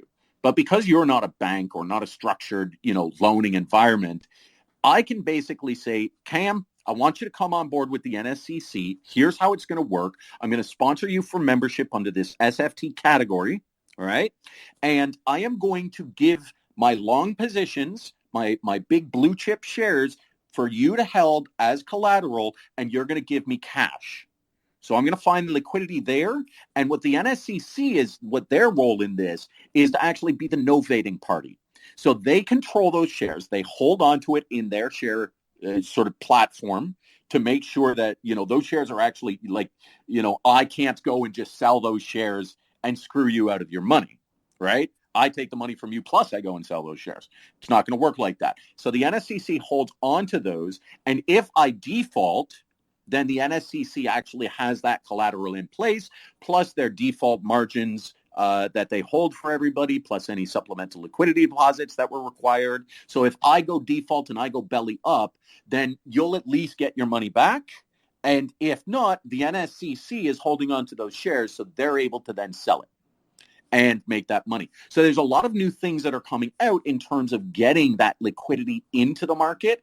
And I think the primary reason is exactly what you touched base upon, is the market is insanely over-risked. I want to have further conversations with you, my man, because you're brilliant. Thank you. The way you're thinking and the way you explained it. Well,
despite me wearing a suit, I work 2008 default swaps, everything was. Yep. But you're right. And my perspective on that NSCC rule is you're effectively throwing in the towel, first of all, as a fund. You're effectively throwing in the towel, and you're no longer competitive with that soul-crushing loan, and then all of your leverageable assets being held by someone else. So nobody wants to take that until they absolutely have to.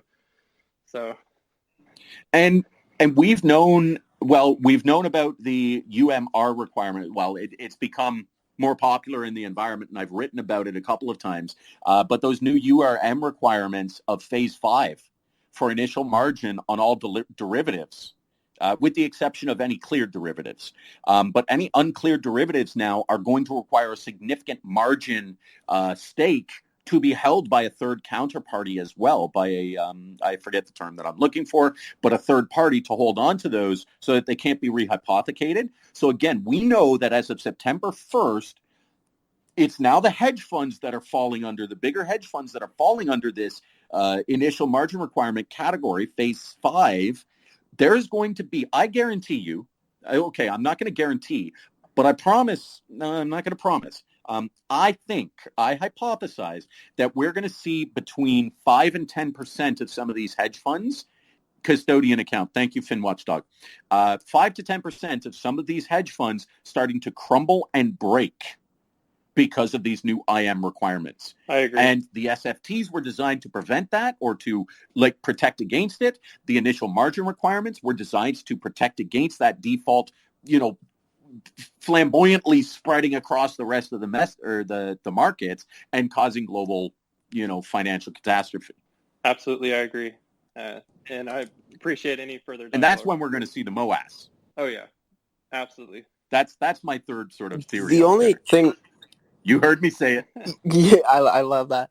The only thing I want to stem into on that is $500 million to BlackRock, whose net revenue is $5 billion, is not a substantial amount of money. In fact, it's actually very little. I thought it was Citadel that had lent it out. I may have gotten that backwards, but regardless, it's still, you're right, it's minimal. But yeah, it is. Citadel it is to BlackRock. But no, you're right. But to a competitor, I mean, regardless, these institutions are as selfish as they can get. One, they want to, essentially crush their competition coming out of this correction event. And two, that money, it's $500 million. They know how to make immense amount of cash, doing their normal business operations rather than lending it out to someone that just lost 50% of their assets under management this year. So to me, my interpretation was how risky the credit market is becoming, especially for those big derivative holders. And then two, Melvin's a little fund. So they're, essentially, a huge credit risk along with some of these other places. So to me, it was eye-raising that you're seeing these competitors now just loan each other funds because they can't go to traditional measures. I think that's it, right? It's the primary. While it's not a huge amount of money, $500 million is a good way to hedge yourself against a margin call. It's a good way to balance out, because if all your other positions are tied up and you're still in an over-risk position, and they're going to a competitor to do that, and I think that I'm definitely getting from you, Cam, and Lukazi, you're second. I think DPS is next. Yeah. But yeah, it's essentially saying that there is a liquidity problem in the market, and we've been seeing that. So great points, Cam. Thank you for bringing it up. I'm going to, I hope we covered it, and if not, hey, we can cover it again in a future call. DPS, I want to get to you. Go for it. Yeah, really like that last question, and Cameron, I like your knowledge as well. It's a good discussion on that. I just wanted to comment on one of the questions that kind of is recurring is the theoretical number of synthetic shares, naked shorts, and how high this thing can go. And this question gets asked a lot to a lot of people. I can't count how many times I've ever heard this being asked. And, to be honest, it's a question that I have myself. And one of the things that one of the reasons why I like this question being asked is because there are certain traders who look at various data points, and these are, sophisticated, mature traders that have a lot of knowledge of, financial statements and market movement and stuff like that. And there are people, like, some people want to be tight-lipped about it. And however, there are some people who have, educated theories or opinions on what those values may be, and there's constraints that are wrapped around this, right? Like, the lower bound's going to be zero, and I haven't heard anybody say there's, trillions upon trillions of shares, floating around, for example. So, there's some kind of like middle ground that has to be achieved. And when I hear intelligent people kind of throw out their numbers or their predictions, it allows me individually to kind of capture data points, right? And if the more data points that I have that intelligent people are speaking, it can kind of help me formulate like my own sort of ballpark and where those values may be.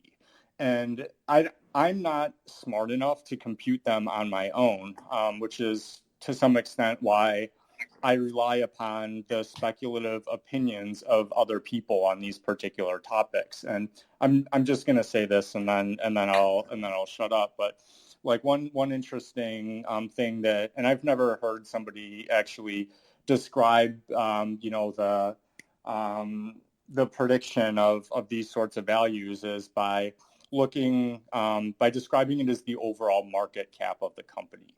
And for example, Kringle last night, what he said was, and before he said this, he said that his particular fund researches an individual company for thousands of hours with analysts before making a decision on whether or not to invest in it.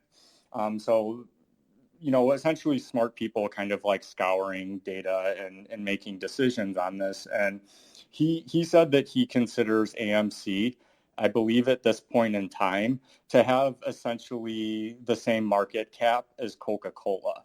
So, using a data point like that, you can sort of walk things backwards a little bit to kind of figure out in your own mind, where these numbers may be in terms of your own comfort level. And so I appreciate data points and opinions on that. So the people who have been asking that question, it is a recurring question in the communities, but I do appreciate people asking it regardless. That's all I got. Thanks. All right, cool. Thanks, man. That was really awesome. Lucasi, you're up. We've got about 15 minutes left, so we're going to try and breath things down. But Lucasi, you've been waiting for a while, so you got the floor. Okay, what I was going to say was, are you sure that Citadel got money from BlackRock? Because I was thinking that Citadel Margin called Melvin Capital for the $500 million off of the $2 billion that they gave him as an investment, which smacks of desperation even more.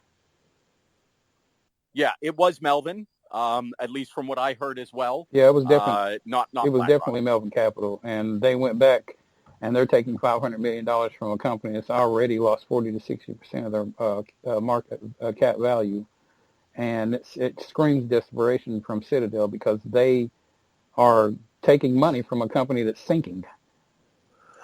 So, but it's their money, so hey, let them do what they do. But that just sounds like that they're screaming in pain right now in the corner. I apologize for misspeaking on that. I want to give JP, before you jump in, I want to say one thing is just as a sort of counter thought, because we always want to sort of look at things from two sides of the equation, two sides of the perspective. What else is possible or potential here?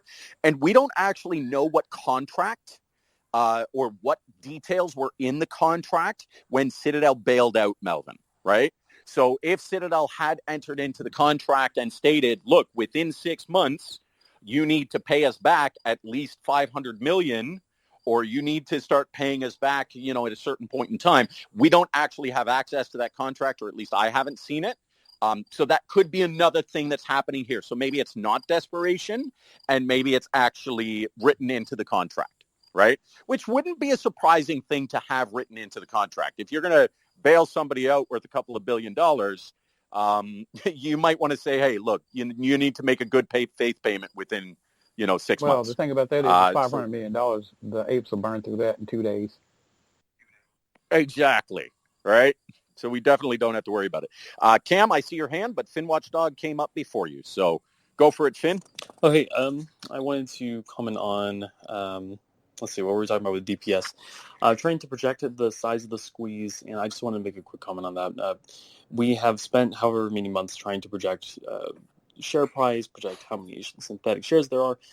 In reality, there's so much information, and I've been overwhelmed with trying to figure out the math behind it that I personally believe that we need to stop focusing on how big it could be, start focusing on what do we we know how to start it, and we know that we can't waiting for the inevitable market crash and taper tantrum to probably trigger a domino effect, and even after the squeeze is over, we probably still will never know the actual number that was out there unless we hear from maybe insiders that were involved at the SEC. Maybe they worked at Citadel, and they do some interview on PBS, and they'll hit a Reddit front page maybe for a day.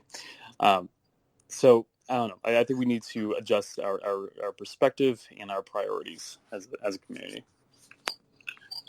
I think so as well. I would agree with that. It's a matter of getting lost in the forest through the trees, failing to see the forest through the trees, yep. Right?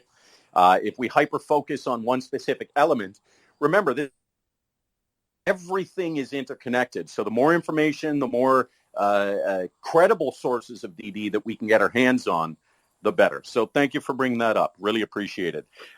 Cam, you did have your hand up next. Thank you. And I am going to ask you to keep it brief so that we can give Wolf of My Street a chance to speak as well. Appreciate that. This is brief. It's just a disclaimer. I did mention here. I just want to reiterate, I'm not representing their position. It's not advice, et cetera, and so forth. So I just want to throw that out there for everybody listening. Thank you. That's a very important disclaimer to make as well, because I should have mentioned it at the beginning. This call is being recorded. And if anybody has an issue with that, please, because I didn't actually state it beforehand, but if anybody has an issue with that and with it, or their comments or their ideas going up on YouTube, please send me a DM. I am more than happy to edit out that section. Not a problem whatsoever. But I appreciate if I can have your permission to upload it. Wolf, go ahead. Hey, PB. Just been listening. Hey, how buddy. are you? I'm good. How are you? Great. I was sitting here passive, showing my support for you, listening to everybody. Perspectives are obviously a great thing here in this community, and there's a lot of them.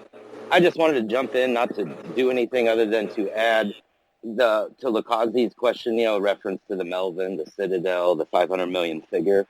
Sometimes with those headlines that come out, it can get you, especially I feel like in this stage of where particularly this stock is at and the community and how everyone's just kind of wrapped around it pretty tightly. However, just sometimes obviously with a grain of salt, but when in doubt, always double check those SEC filings. The only reason I say that, it can eliminate quickly a lot of speculation. It can produce hard fact. It is publicly filed, publicly available. Granted, some of that is by quarter, so it makes the appearance of what we can see and not see only retrospective to the reporting period. So there's a lot of misinformation about, well, I saw it on this report, they could have made a change. That is correct until you see the next report. So I always just urge people to use that SEC website just to grab really any information you want that has been published that we can all put as factual, because sometimes it'll help either fast forward a narrative that needs to be pushed quicker. It can also retract a narrative that got spun with misinformation. I just think it was a good point what he brought up about what's out there. Just double check those SEC filings, only because it's something concrete and it's what we have to work with. And that's all I wanted to add to that. You guys are amazing. And JP, to add, we talked about if AMC needs volume. If you want to see a lift, look at volume back in June. Granted, that was on the years 300, 400, 800 million. There is a telltale volume can create lift. So with that said, PB, I'll be there for you next weekend and everybody else. So I will tap out here. Thank you. That was awesome. Thank you so much, Wolf. And I want to second your point. Going to the sources is so important. I see a lot of this, and I'm not naming names. I'm not putting, disparaging comments out there. But there's a number of people that I've come across who try to get ahead of the game and put a read out on a particular document or a filing or do some math or come up with an idea and a theory, and they do it too quickly. Now, whether that's just because they don't have the determination required to dig down and dig deep and make sure, or the fundamental desire for credibility to make sure that they're getting the right information out, or, they're doing it just because of clout chasing, dig deep, right? If you see somebody who's making a theory that has no relevant links to sources, I would encourage you to distrust it immediately. Be very careful, because that's how these theories get spread out. And just because it sounds good, it's confirmation bias, does not mean it's correct. And what it does is it misleads us, and it sends us chasing in a totally different path than we need to be looking. So thank you for bringing that up. And thank you for bringing up as well. Next week, I think we're going to get a chance to talk more on that, because we are going to be having that DD process, how to do diligence. Straight up, we're going to have some awesome rock stars. I won't go over the list again. You can listen to the follow-up video that comes out this week and catch that. But there's going to be some serious rock stars coming on, and we're going to be talking about just those things. How do we do proper DD? How do we source? How do we reference? How do we get that? So thank you for that, Wolf. C, you came up. You've got some time. A couple of minutes, and then I'll shut it down.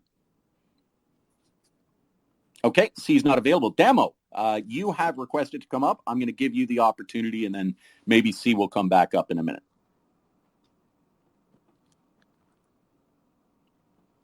Damon Fu, did you have a question that you wanted to ask?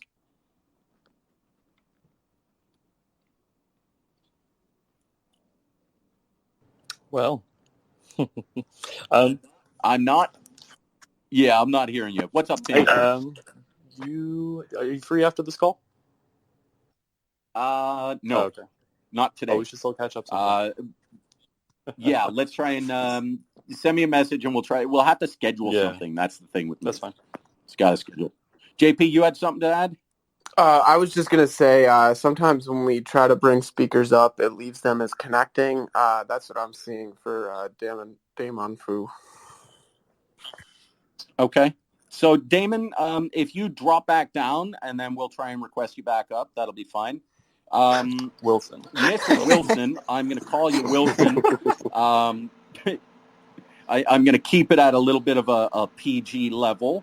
But go ahead with your question. Yeah, sorry, I came in late. I don't know if you guys talked about this. That's okay. But, and I know I'm not trying to throw out dates, but what do you think the significance is of what's going to happen on September 1st? Like those rulings and the margin requirements, like do you think they have any stability? I have a quick comment on that. So the biggest question of the September 1st is how many accounts are there? If there's 10,000 accounts, then sure, we're looking at hundreds of millions of dollars that are going to be needed to be put up. If we're talking about the biggest banks out there have, say, 30 accounts for their derivatives plays, say JP, the biggest ones in those market, they're probably going to handle 30 times 240,000. And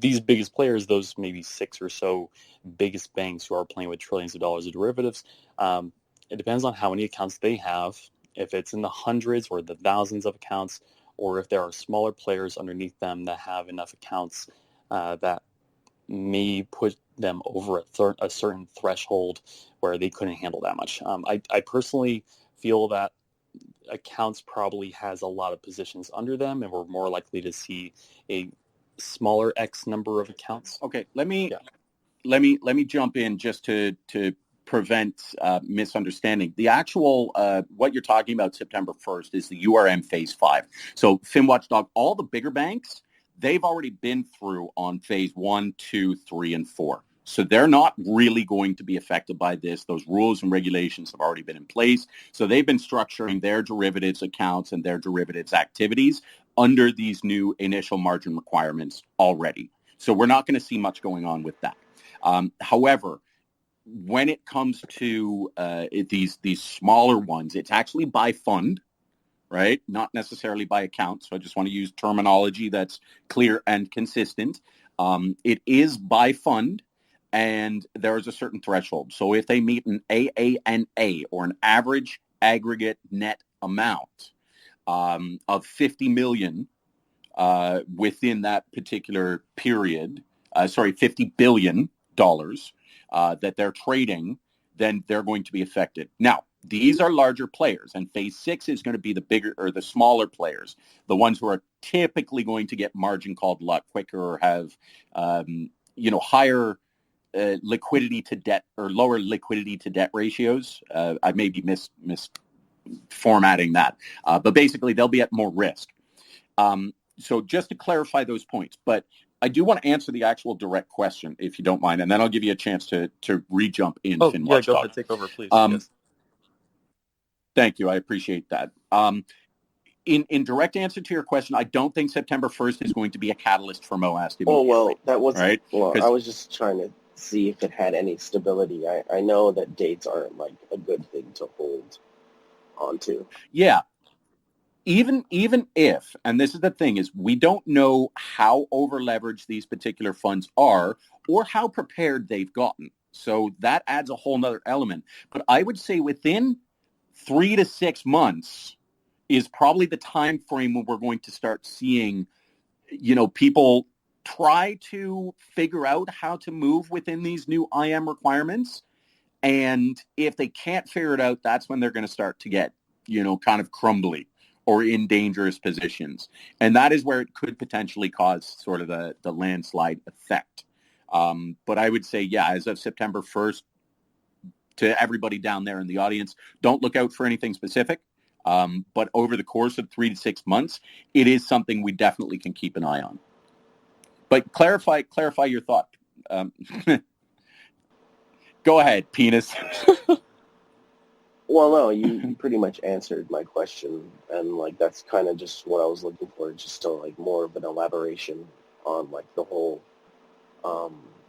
focus on that, that date or just what's going on.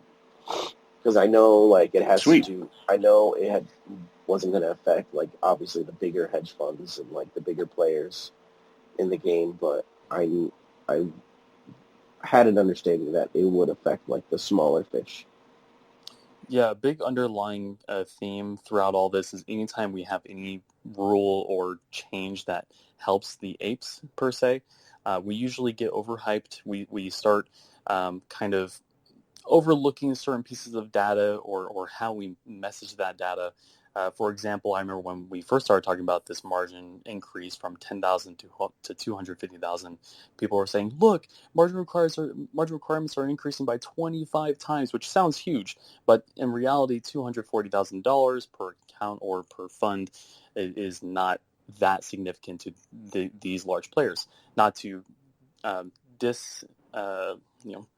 tear anybody down, but we don't know how big it is, so we'll have to see. Yeah, and everything is interconnected too, right? So, there's a lot of ways that people can get out of a leveraged position or a challenged position. So even if one rule specifically does that and they make adjustments on a different side of the equation or a different element of their business, then they could actually have, a lot more balance to play with. So yeah, it's a big thing. Damon, you are back up. Welcome. You are going to be the second to last person to speak, and then Slate, I'll give you an opportunity, and then I'm going to cut things off. Thanks for answering my question, by the way. No worries, man. You be well. Thanks for asking the question. It was actually a good one.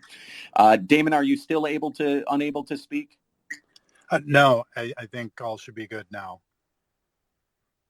Good. I can hear you. So did you have a question for us?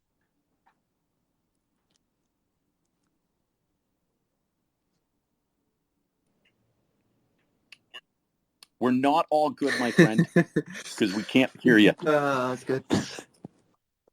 All right.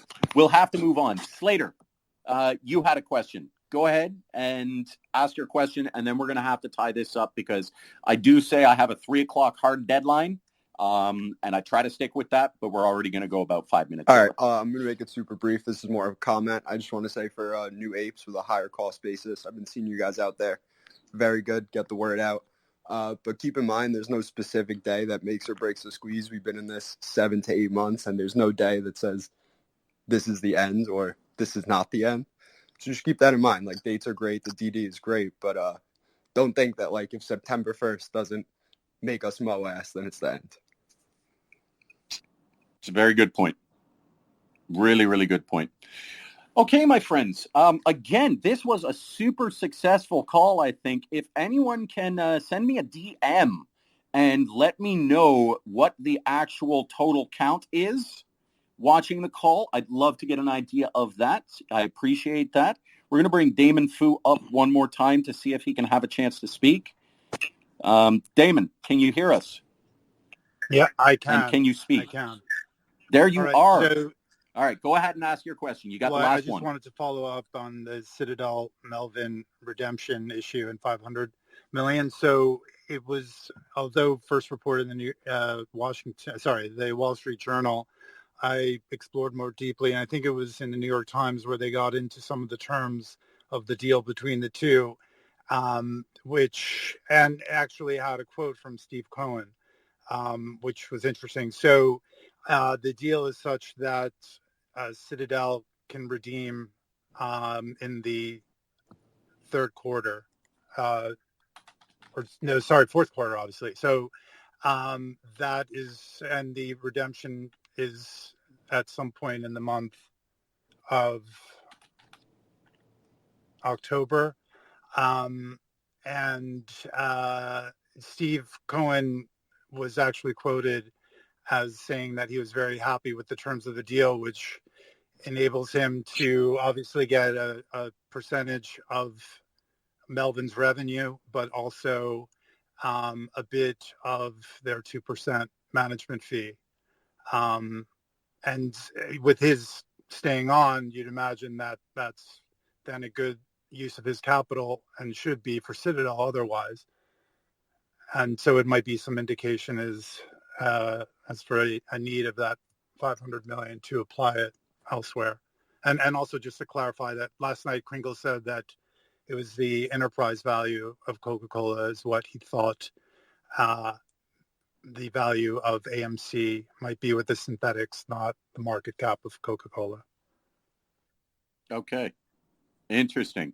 So what I'm hearing you say and what I heard you say, sorry, because I was a little bit distracted tying an important thing in DM, but it looks like that was more of a contractual obligation than a Citadel's in trouble kind of thing. Well, no, correct? I mean, they're calling back money at the first moment possible rather than collecting on that 500 as Steve Cohen is, or collecting on the full 2 million rather than reducing it to $1.5 billion.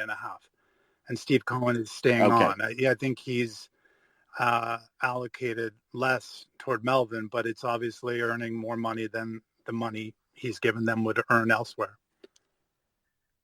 Okay, so it does smack of a desperation play then? It's a cent of some, perhaps. Okay. Interesting. Well, thank you for bringing that up.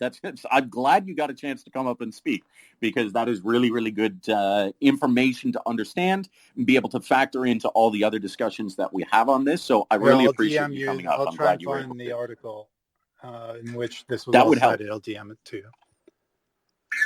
Beautiful. Thank you. I appreciate that. And I got to tell you, everybody, I appreciate you if you have a theory or an idea, if you can back it with sources and share those sources with me, it really, really helps because otherwise I can't speak on it because I don't speak on just, general theories except to kind of say, maybe you're missing this piece or that piece, but it always helps if we get the source information. So speaking of source information, guys, next week you can see up at the top right now, I'd love for you guys to all go ahead and check that thread that's out there. Retweet it, share it out there. Next week's DD is going to be absolutely fun and insane. We've got Wolf of My Street. We've got Rock God the Wooston coming on. We've got Review Dork. We have Optimus Bob Ross. We've got That Astro Guy. We've got Randall Cornett. We've got Jackson Hunter. We've got Bobsy Bobcat. We've got True Demon, Short the Vix, The Masked Investor. AMC Biggins is going to try and get out of work so that he can join that call. And it's going to be an absolutely fantastic panel. And the panel's going to work. I want to give you guys an opportunity to understand how it's going to work. So you guys are going to, through that thread that's up there at the very, very top that I want you guys to retweet and share and leave your questions on, I want you guys to ask questions that you think are significant to the process behind understanding. And it looks like the average ape is going to join us as well. So I'm happy to have him up on the panel too. But I want you to ask the questions behind the process. Right? How do you do your DD? What are your favorite sites? What are the resources that you use? How do you structure your thought process in coming up with this particular theory? And then how do you try and prove it? Who do you work with? Who do you collaborate with?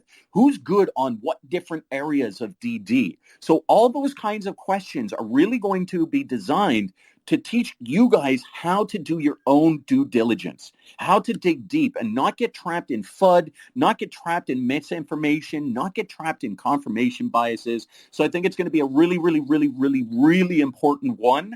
And we've got some superstars willing to take their time to talk to you guys about it. So if you can do them a favor and me a favor, share that out, ask the questions that you think are going to be relevant to that, then that's going to help everybody and it's going to elevate the conversation. I am a great believer in this key particular phrase. I think when the water in a lake rises, all ships rise with it. And we have to raise the quality of our DD up as high as we can. That is the way that we are going to stay smarter and more agile and limber than any of these hedge funds. And that's how we're going to win, in my opinion.